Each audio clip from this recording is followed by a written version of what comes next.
Okay, so Mark O'Connell's up first. Hey, Mark. He's been attending Hump Day Hangouts for God knows how long time. So thanks for showing up again, Mark. He asked the first part, Marco's directed at you and your back, talking about using Veridesk or a stand-up desk type thing, which could help.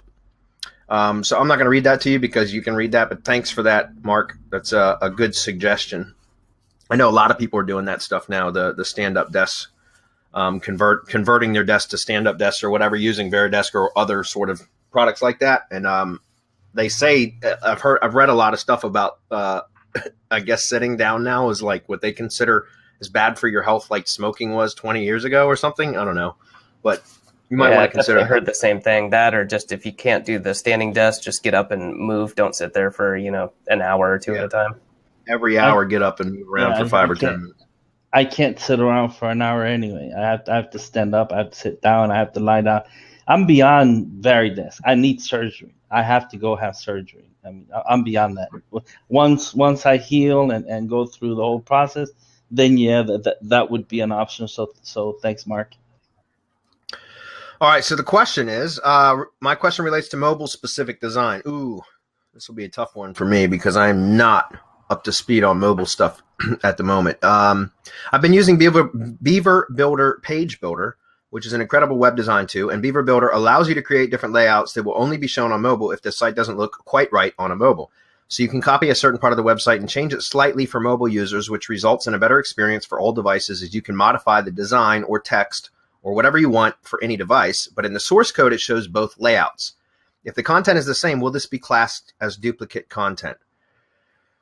That's a good question. I guess it depends on how, if they have some sort of like some sort of markup to explain that in the code. That would be something that maybe, like, for example, a canonical would work like with a mobile device, a mobile version of a site, which is basically an exact duplicate of the full version of the site, but just in a mobile friendly format, then that could be considered duplicate content as well. But a lot of times those, it depends. The way that I've set them up in the past has always been on a like an M dot subdomain. In other words, whatever the domain is, I'd put an M dot subdomain on it, right? So it would be m.domain.com. And then I would install the mobile version of the site. But all I would do is set a canonical in the header, the HTML header of the site, the mobile version of the site, to point to the corresponding pages on the full version of the site. But you also have to think that, and again, I don't know this for sure, but because it is if you have the mobile site on a subdomain, it's considered a different domain. So I don't know that that would cause a problem anyways. Now, I'm not sure that that's the case here, Mark, because you don't state whether it's on a separate like subdomain or if it's just like a redirect script that detects when a mobile browser is viewing the site and then redirects them to the mobile version of the site. And that may be the case. But I would imagine there should be some sort of markup that would eliminate that as being a potential issue. What are your thoughts, Marco? Yeah, if it's on an m dot website.com, right? Then the canonical should go from mobile to desktop right now. As Google fully moves over to mobile, it should go the other way. It should go from desktop to the mobile. That's the way that you're supposed to be canonicalizing right now. So I would just do it to the mobile altogether because they're moving to it if they haven't done it all already. Now, if it's on canonicalize the desktop to the mobole, yes, oh absolutely. Wow, that's the way that is being recommended right now. And that's the way that I'm recommending it to all of the people that I talk to. So yes, well, it's mobile first. So yeah, I know, and I get that.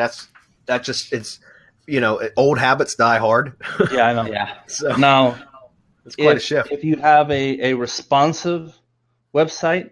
And we're not talking about a subdomain, a canonical will take care of everything. Right? Yeah. Well, he says right here at the last part of the question, it states in the source code what is for desktop and tablet and what is only for mobile. So it's very much like dynamic web design, but both are there, even though the mobile version of the specific piece of content is served just to the mobile users only. Both are in the source code. Do you think this could cause issues?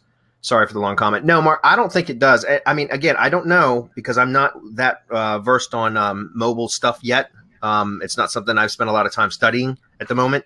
But if it's got separate markup, then I'm assuming that's going to resolve any issues. But what I would do is reach out to Beaver Builder support and ask them specifically that question, because I'm sure that that's been brought to their attention. And if it hasn't thus far, you can be the one to bring it to their attention and let them address it for you and resolve any potential errors or problems before they arise. Okay. Isn't Beaver Builder a plugin for WordPress anyway? So he's doing WordPress. I don't know, but I'm afraid to do a Google search on Beaver Builder on a public webinar. No, I'm pretty sure. I mean, I'm almost 100% sure that Beaver Builder is a WordPress plugin, and so the template that you're using should be taking care of the canonicalization anyway. So I don't think that there's any problems either way, unless they've omitted that, which then you could talk to them about canonicals. If we had more time, anybody ever remember the movie The Naked Gun? Yep. He's like, nice, yeah. Beaver. Thanks, I just had it stuffed last week. She pulls down a stuffed beaver. All right, anyway, sorry, guys.